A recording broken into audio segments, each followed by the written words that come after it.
Okay, let's get started here. Welcome, everyone. Good morning, and thank you for joining us for today's webinar on the Ombudsman's role in reviewing complaints and municipal capacity building. My name is Adam Brome, and I'm a Strategic Communications Advisor with SARM. A few items to note before we get started are the webinar will be recorded, and a copy of the recording and presentation will be distributed by email following the session.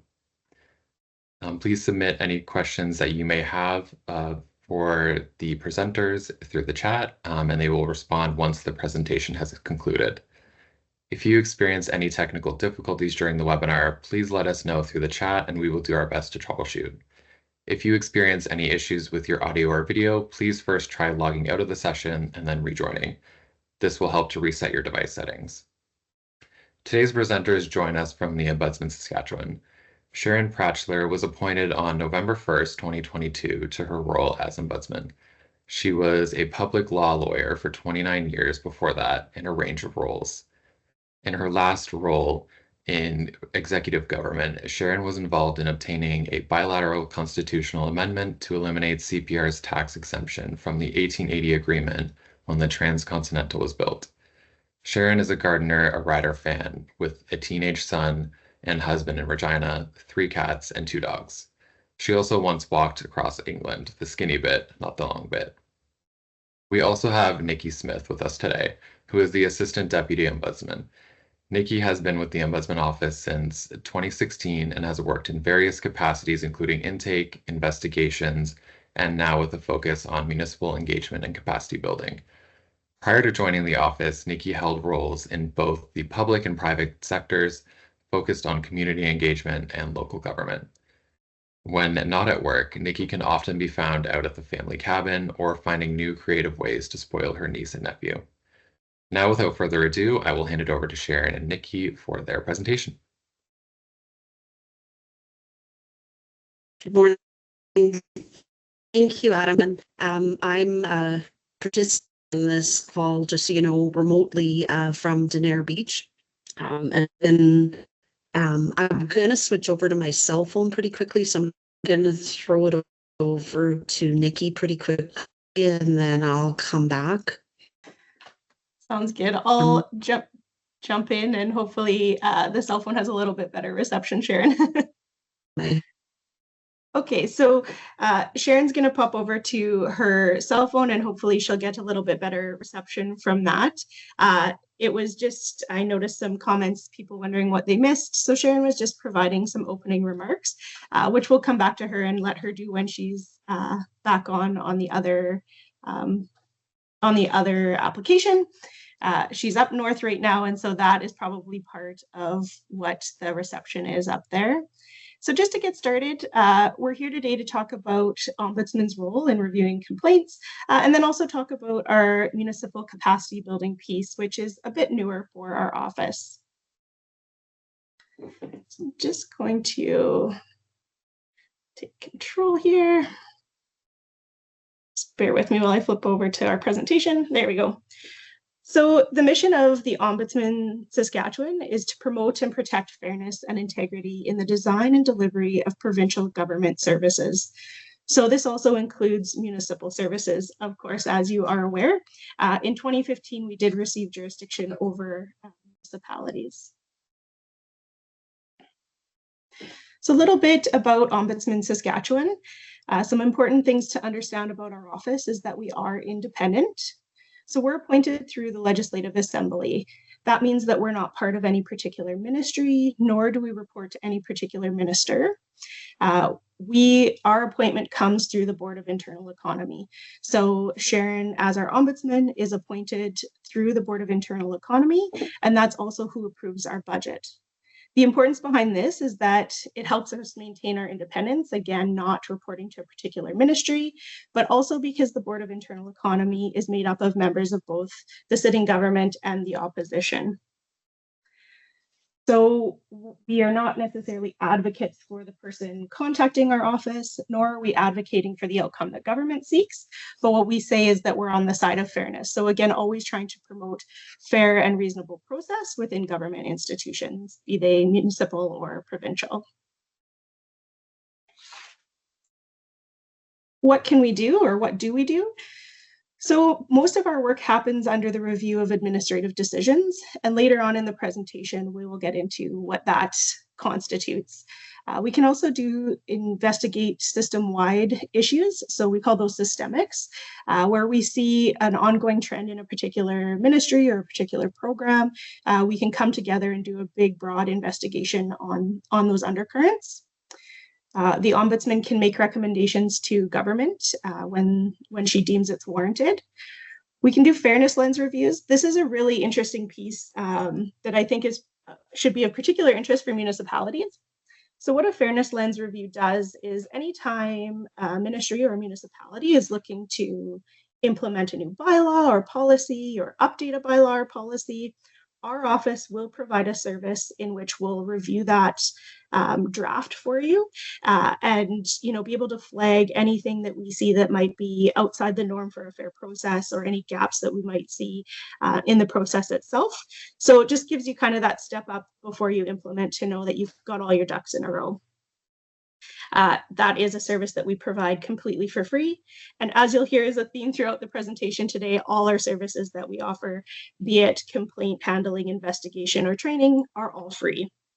So we also do public education and education for public servants, so similar to today's session.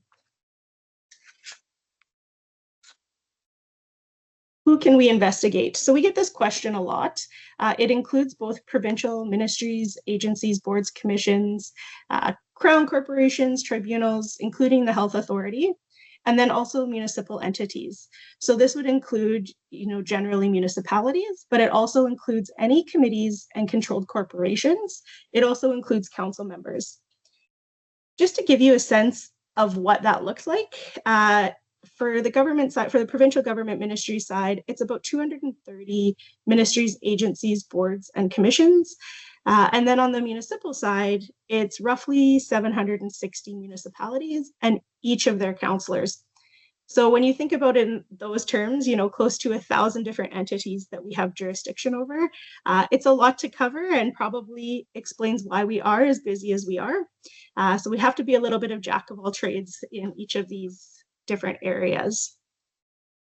But as someone who's been with the office for quite a while, I will say that is a big part of what I enjoy about the office, is that we have such a broad mandate. So you're always learning new things.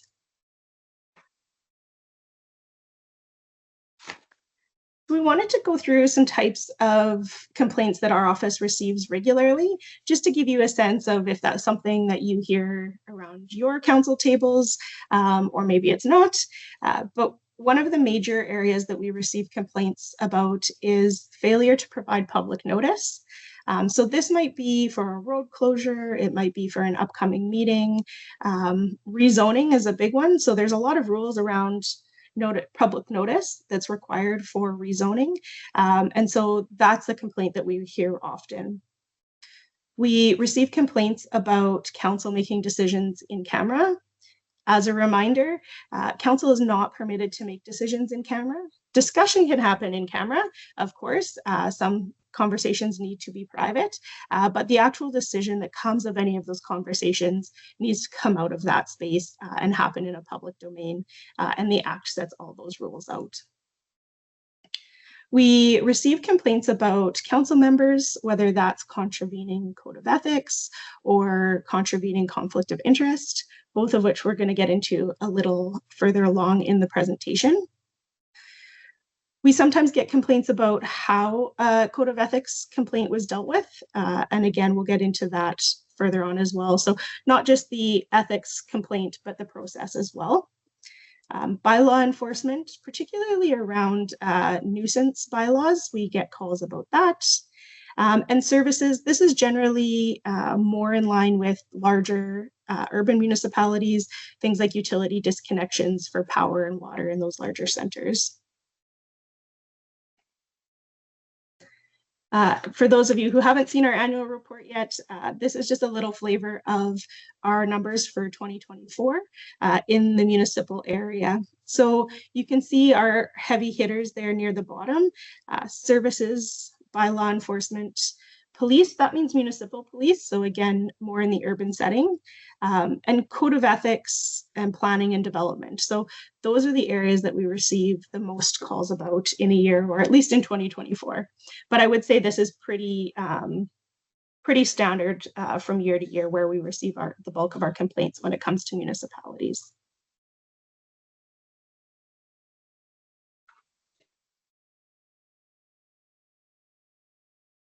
So as we get into the municipal complaint process, we want to let you know that it's not that different from our general complaint process.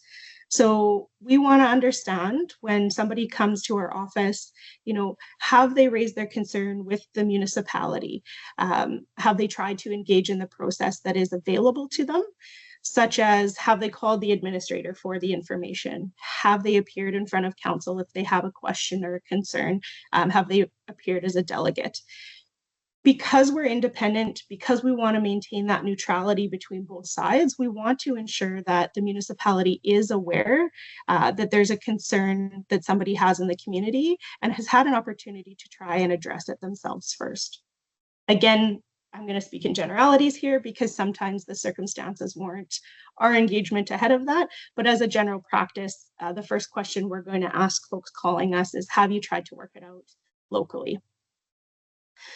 Sometimes people will reach out to us because they disagree with a particular project or a particular bylaw.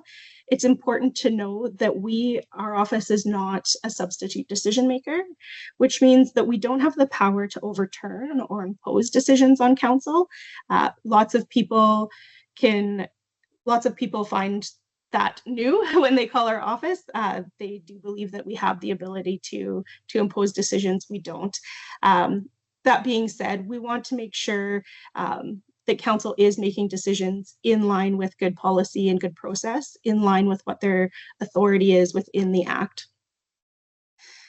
So we can look at, we won't necessarily look at whether or not a project could go forward. We can look at whether or not the municipality provided the right steps. So again, going back to that notice, public notice, hearings, things like that, you still need to follow the right process, even though we wouldn't be here to overturn your bylaw.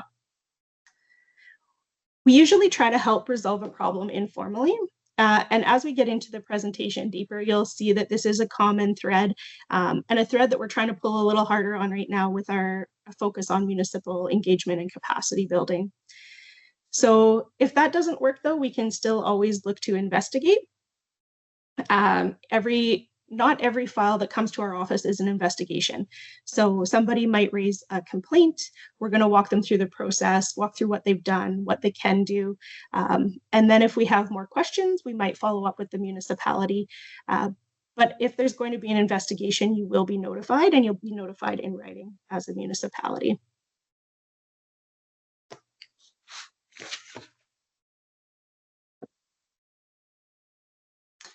So we talk a lot about administrative fairness and what is administrative fairness. So oftentimes I get the question around council tables, well, administrative fairness must have to do with the administration. That's not always the case. So it's not just the decisions that your administrator is making or implementing. What an administrative decision is, they're about the way that resolutions and bylaws are carried out. So again, not the decision to have a capital project, but how you made the process work to get to that decision. So some examples might be cutting off water without providing notice, taking an extended amount of time to approve a building permit application, or not giving an individual a chance to address a concern, for instance, weeds or junked yards, before imposing an order or a cost on them. What's not an administrative decision? So again, this is a bit repetitive, but councils have the authority to make a broad range of decisions for their municipality, but it's important that they do this through public meetings and through resolutions and bylaws. So what's not an administrative decision is the budget allocations, or how the municipality might decide to spend its funds, which capital projects it takes on or declines, and whether or not to post council meetings online. So this is a bit of an interesting one. We don't hear it as often anymore, but there was a point in which we heard a lot of complaints about the access to council meeting minutes. We understand that municipalities have a broad range of resources and capacities and thresholds to keep an up-to-date or robust website. Nothing in the Act requires that minutes are posted on a website. You might have a local bylaw that does, in which case you should absolutely follow whatever your local bylaw states. But the click here is that whether you post them online or not, the public does have a right to access those public documents. So the Act requires that you make available copies of your bylaws and minutes when requested by the public. So again, it doesn't necessarily need to be through your website, but if you're asked for these documents, you do have an obligation to provide them.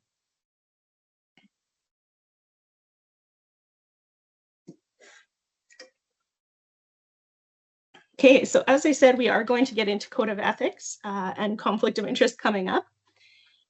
With the code of ethics, it's important to be reminded that there is a legislative requirement to have a code of ethics bylaw in place. As to the best of my knowledge, all municipalities are now up to date on that. So Section 93 of the Act will set out the requirements for your bylaw. Essentially, the bylaw is meant to have standards and values that council members agree to comply with when dealing with each other, when dealing with employees and members of the public. The Code of Ethics bylaw also has a requirement to have a process in place when folks are unhappy with the behavior or actions of a particular member of council. So again, ensuring that you have a good, robust process for the public to access is very important. We also want to make a quick comment on consultants. So I think that we are all well aware, again, when we talk about capacity and resources, when we talk about potential for bias, if there's a code of ethics complaint that comes forward, consultants make a lot of sense in a lot of different situations. So we're not here to say that you shouldn't go that avenue. There's a lot of good reasons why you might.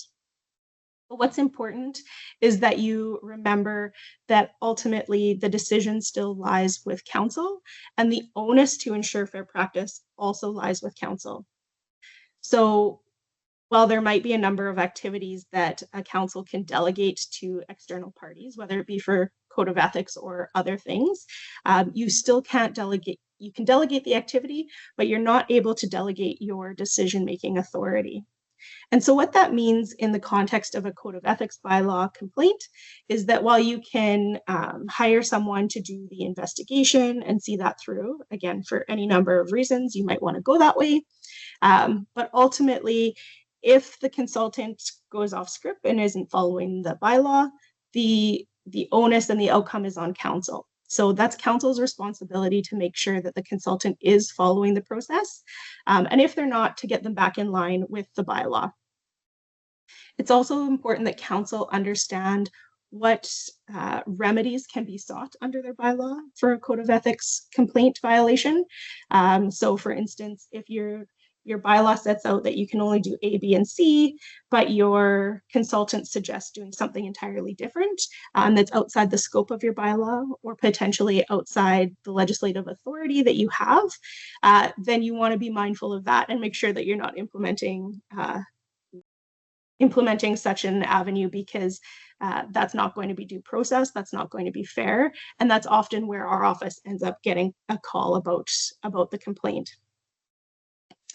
Again, if a consultant provides you a report, it's still up to council whether or not you accept that report, if you accept the findings or don't, and how you decide to proceed with any potential remedial action. So if someone were to call our office about a complaint in how a code of ethics bylaw complaint was handled, and whether it be through a consultant, our office is not necessarily going to engage on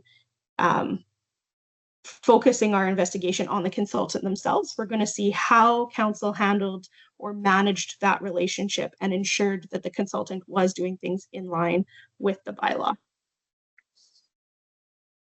The other thing that I'll mention about code of ethics that's important to know with our role is that we're not here to decide or determine or investigate the alleged action itself. So we're not here to determine whether or not the behavior was appropriate or not appropriate.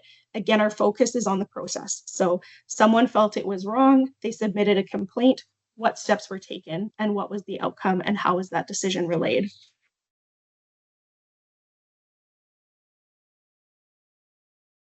So I think we've kind of been through this bit. If a complainant has not used the process, the code of ethics process locally, generally we will refer them back to that as a first step.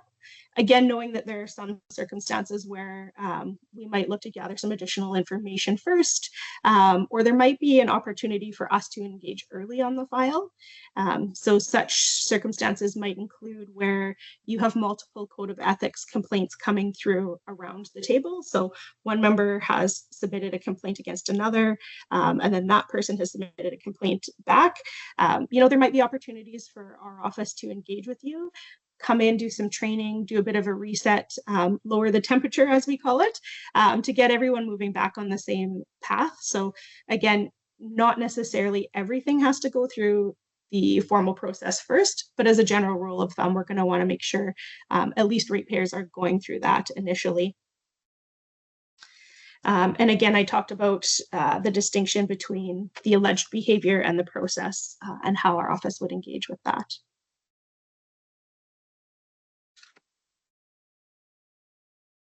So now that we've talked about code of ethics, we're on to conflict of interest. The important thing that we want to note is that there's a separation between code of ethics and conflict of interest. So they're each dealt with separately in the Act. And so it's important to understand that each also has a different definition, different legislative thresholds and requirements, and they each have different remedial action. So conflict of interest is addressed in sections 141 to 146 of the Municipalities Act. And as I said, Code of Ethics is section 93 of the same Act. But what's important here, the takeaway, is that if there is a Code of Ethics complaint, you cannot skip to the remedial action of a conflict of interest. Conflict of interest has a threshold that allows the removal of a member of council, and Code of Ethics, the Act does not allow for that. So again, just being very mindful that they have those separate thresholds and potential remedial actions. As part of your role, council members are expected to work in the interest of the community rather than your own personal interest. And what we want to highlight here is that it's not unusual for council members to be in a conflict at some time or another while they're at the table. It's the nature of the business. You're community-minded people, so you're probably very active in your community, and that's part of why you've also decided to be on council. So conflicts will arise. That in and of itself is not an issue. The issue comes if you don't actively manage the conflict itself and follow the appropriate steps to declare the conflict and remove yourself from that decision. When we're talking about conflict of interest and what can and can't happen if you're found in contravention, a couple of other key points to be mindful of are that if you've missed the meeting in which you would have had a conflict of interest, it's imperative that at the next meeting, and in fact, it's a legislative requirement, that at the next meeting you do declare that conflict. It's retroactive, but it is a step that the Act sets out as a requirement.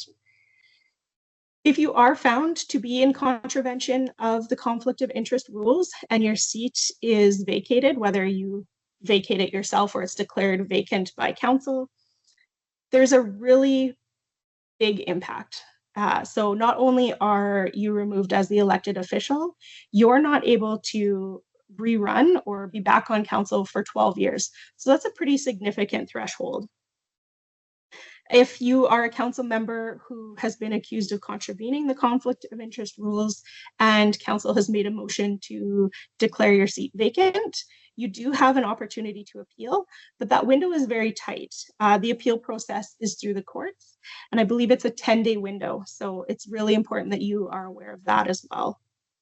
The other factor that's a little less known around conflict of interest is that a voter can also apply to the courts. So if they've come to council and they've made an accusation of conflict of interest and council has determined that it hasn't met the threshold of a contravention, and the voter's not satisfied with that, the voter too can apply to the courts to have a judge make a determination. And as we all know, things with the courts, that would then become the legally binding decision.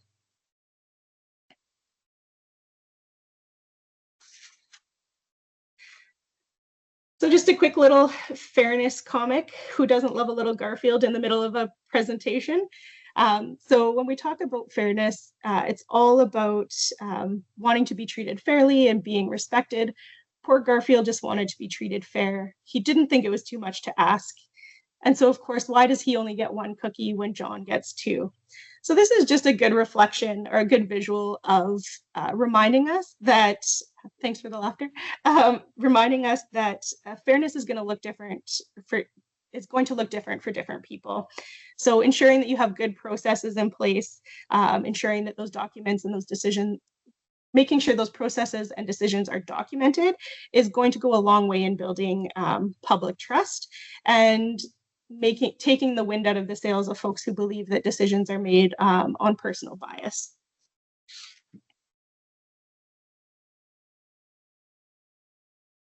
So that's a good segue into what we call our fairness triangle. So I'm sure this is not new to any of you. It's been around for a while. What might be new is how we've reoriented the triangle. And I think this is really important. This is something that Sharon did quite shortly after she arrived at our office with moving relationship to the base of the triangle. Relationships really are the foundation of fair decisions and acceptance from public. And if a person doesn't feel that they've been treated respectfully or fairly in a process or in a decision, that's going to bleed out. And that is where you see the escalation of conflict. We find that more often than not, it stems from a bad feeling about the relationship and how they were treated in that process or in that decision. So relationship would include things like active listening, being respectful, considering barriers to access. All of that would fall under what we look at for fairness under the relationship aspect of the triangle.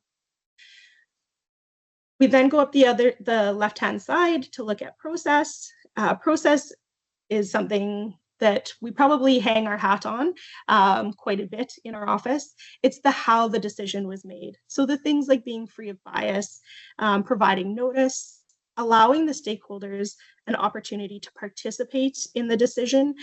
So while a community member might not be around the table to make the decision, they have a right to be heard so that their perspective can be included in the discussion in making the decision.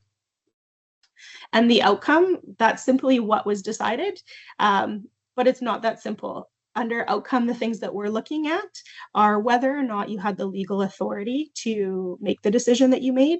Does the act or acts provide you the authority to make that decision?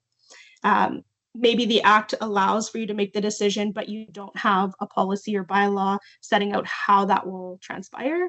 That's another thing that we see. So again, not only the legal authority, but making sure that you also have the bylaw or policy in place to see that through.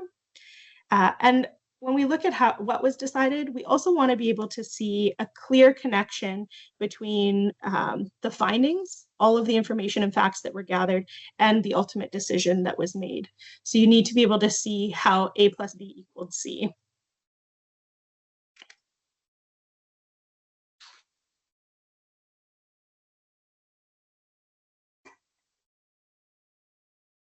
All right. So as we're talking about decisions and good decision making, the way that our office sees decision making is four distinct steps: preparing for the decision, informing the decision, making the decision, and communicating the decision. So for the purposes today, I'm only going to go into the last two, but so that everyone is aware, we do have training that is focused on decision making and decision communication. And so we call that our fundamentals of fairness training. We'll talk about our services at the end, but it is an option to have a more in-depth review of the training that we do in this space. Again, completely free.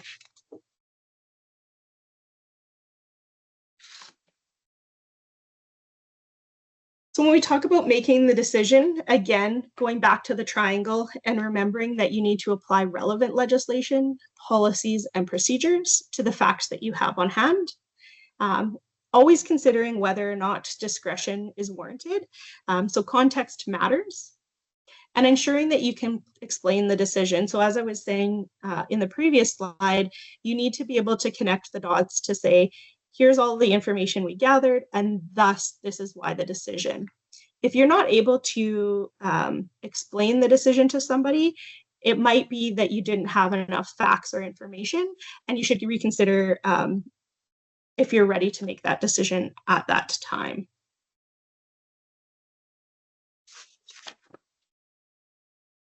When we talk about communicating the decision, the key components of communicating a decision would include giving meaningful and accurate reasons. Again, if the color of their house has nothing to do with the decision to deny their permit, don't include it in your decision, right? Only include the things that mattered, like perhaps it was the size of the house that was being determined for the lot. Consider any special needs. So again, particularly around how a decision is relayed. There is a default for most agencies and organizations now to use email, and that's wonderful. It's quick, it's easy, it's free, but there does need to be consideration made when email is not a reasonable avenue to communicate a decision.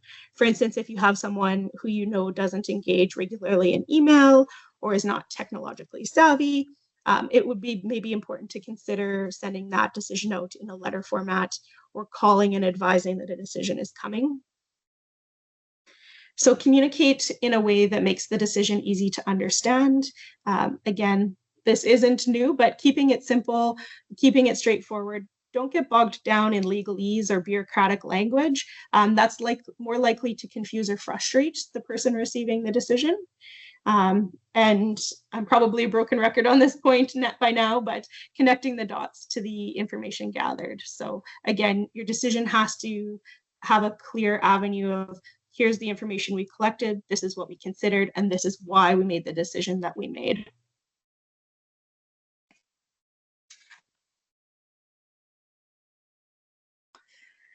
So turning down the thermostat, we talk a lot about this, particularly in the municipal realm, because there can often be a lot of conflict that escalates. And so having de-escalation techniques is really important. We do sessions on this as well. Simple things like talking slower or quieter, offering to reschedule a meeting, particularly if the two parties are at odds, just taking a step back and suggesting perhaps we, take this back up on Thursday at 2, make a commitment to a time to reschedule, but it can often be a good de-escalation technique. As I said before, clear and consistent processes and accessibility to the public are really important. This helps avoid the perception of bias, and it also increases public trust. We talk a lot about self-care in our office space, and if we come out to one of your tables, you'll see that we bring a whole lot of self-care items with us. On the call today, I think with Sharon is one of my colleagues, Kathy. Kathy has a background in health, mental health, and addictions, and she brings forward like a really beautiful explanation of box breathing and has participants go through box breathing. And it's a very interesting shift that you always feel in the room when she does that exercise with everyone. It's also a really great self-care tool for bringing you back to the present moment and calming any of that escalation and conflict that you might have going on inside of you. We want to remind folks that conflicting perspectives doesn't have to mean conflict. So conflicting perspectives is good. That's why you're at the table. That's why you were voted to represent the ratepayers that you represent, so that all the perspectives could be around the table. So it's okay that you don't agree on everything or how to get to an end goal. But what's important is that the discourse is respectful. So again, that reminder that you're there for the community good, for the good of the public and your ratepayers, not for your own self-interest. Just a note back to the de-escalation techniques, the Dispute Resolution Office with the Government of Saskatchewan also provides some really good courses there as well. So if you're interested, you could check that out. Or also, we're always happy to come out and have some informal dialogue around techniques.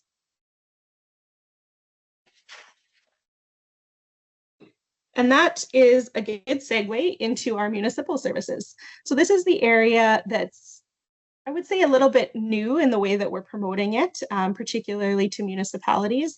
So in our office right now, we are fully staffed, and that gives us our own capacity to be able to reach out in this way, in this more proactive way with municipalities. So our goal here with this new suite of services is really to build capacity in helping you address the increasing levels of conflict that we see arising in municipal business, and to proactively work to lower the temperature when a conflict does arise. So the use of mediation and non-adversarial approaches is part of our statutory mandate, and it can often resolve things in a way that avoids the long-term conflict or things festering. Education is also part of our statutory mandate, and so we're excited to be getting more active in this space, particularly when it comes to municipalities and municipal governance. Some of our education opportunities include our Ombudsman 101. So similar to this, it would go through our internal processes, how we make determinations on complaints, and how we manage investigations.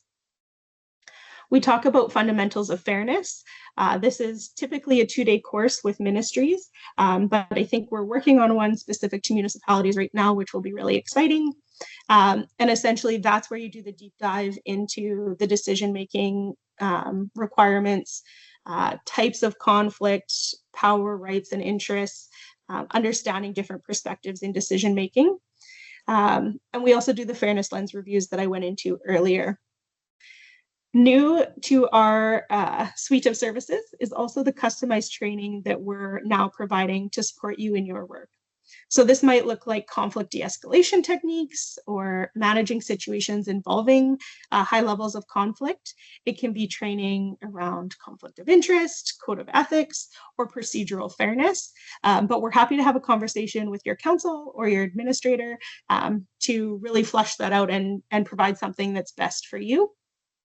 Again, all our services are free. It's just a matter of coordinating our calendars for a time that works for both sides. We're happy to come out to your community if you like, and or have you into our office space. We're open to both of those different options.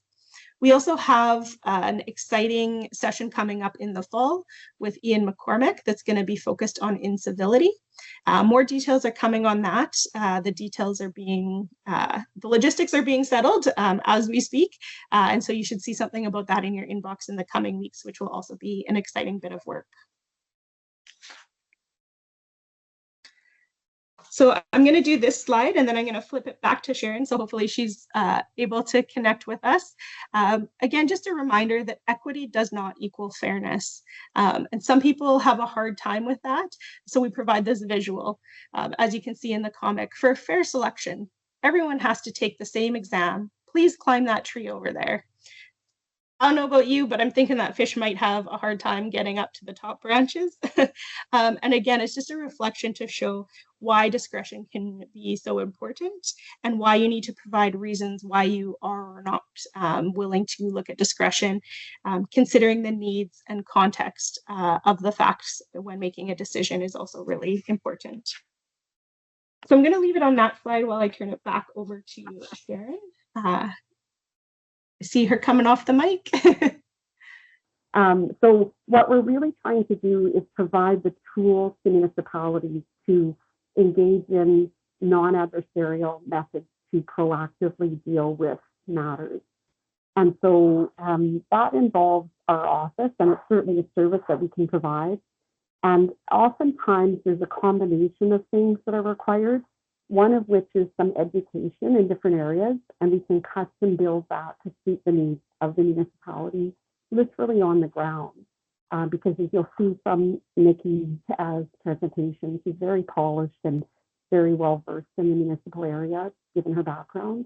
So we can move kind of in real time to address issues as they develop, to try to take the heat down and sort of avoid a long-term conflict. Because as we all know, you know, you can end up with multiple emails, multiple phone calls on an issue, and the more people engage in conflict, the more they get entrenched in their position, and the harder it is to then have a relationship with that individual to sort of end up in a better place.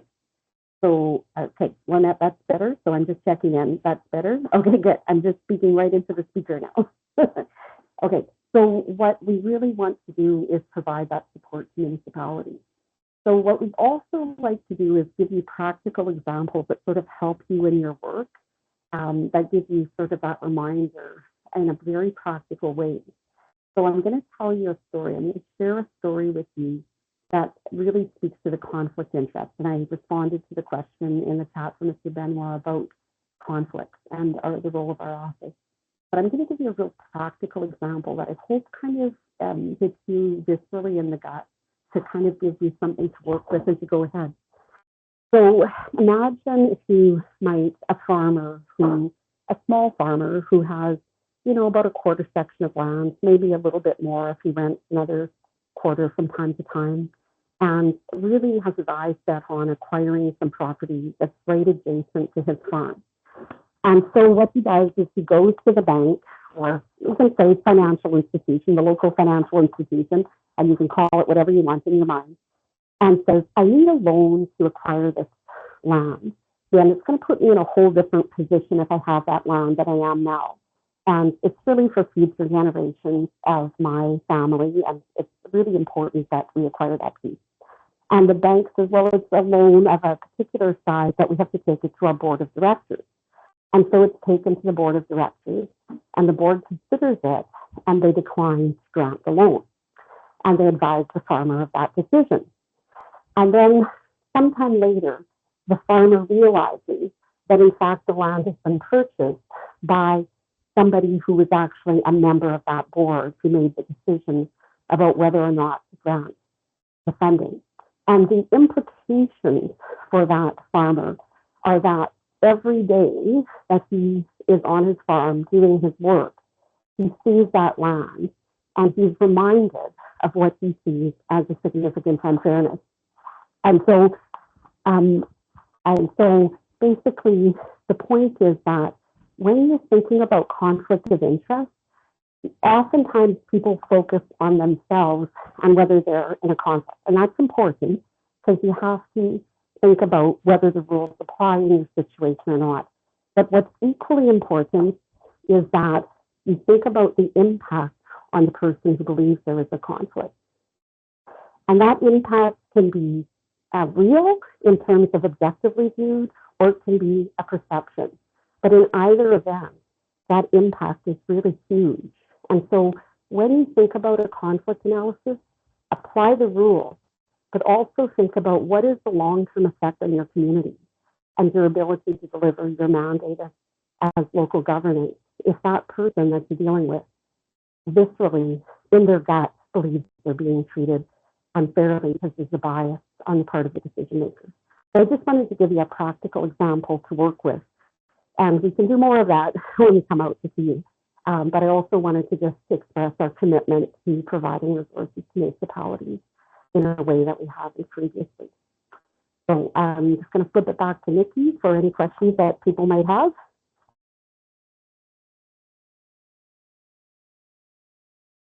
Thanks, Sharon. So I think this is where we hand it over to Adam to see if there was any questions that came up.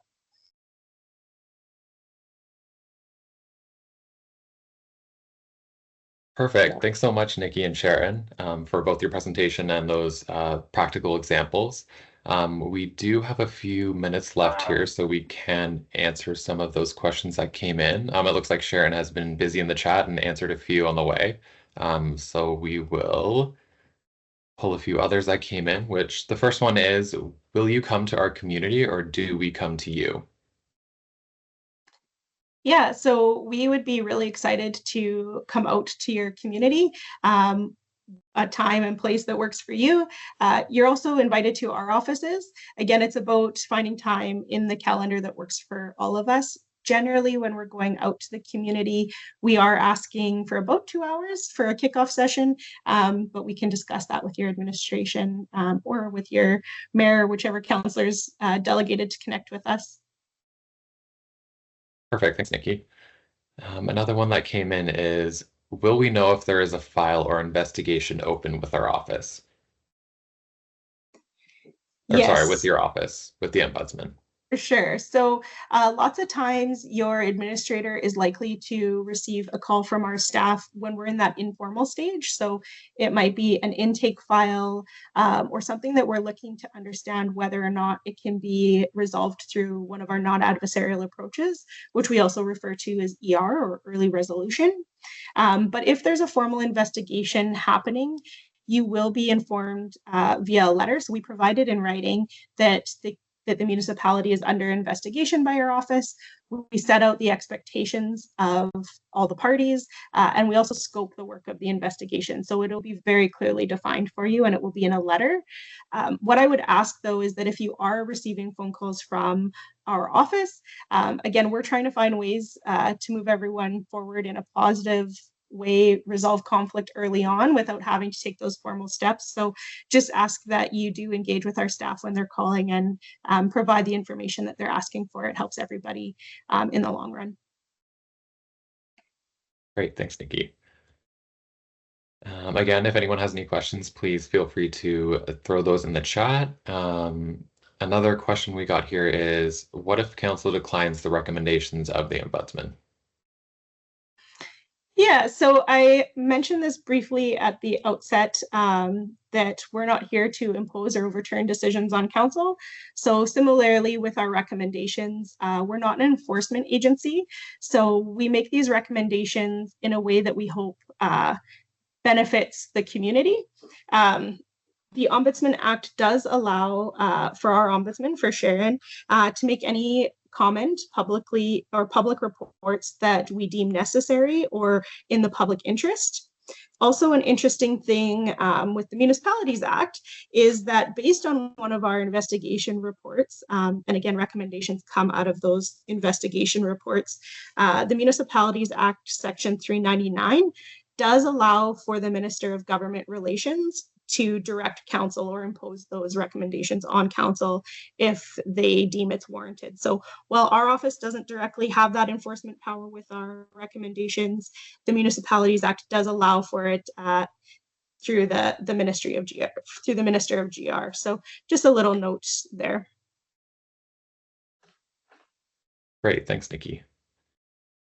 Just looking through the chat.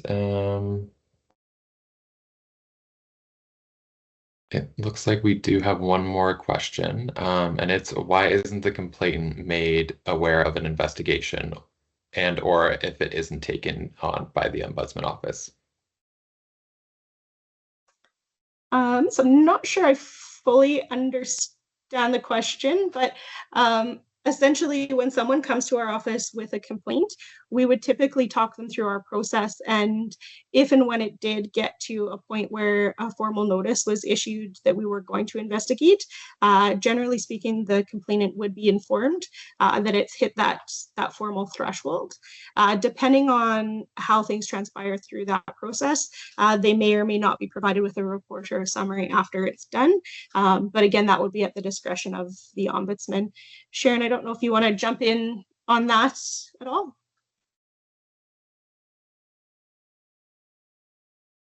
No, I think that pretty much addresses it. Thanks, thank you. Perfect. Well, it doesn't look like there are any questions coming through the Q&A. So I think we can probably wrap it up there.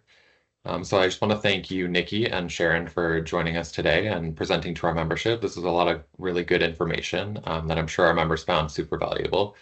And an email will be sent to anyone who was attending the call today with a copy of the presentation, if you would like that for your records, as well as a link to the recording once that is available. So keep an eye on your inboxes. Within the next 24 hours, you'll be receiving some.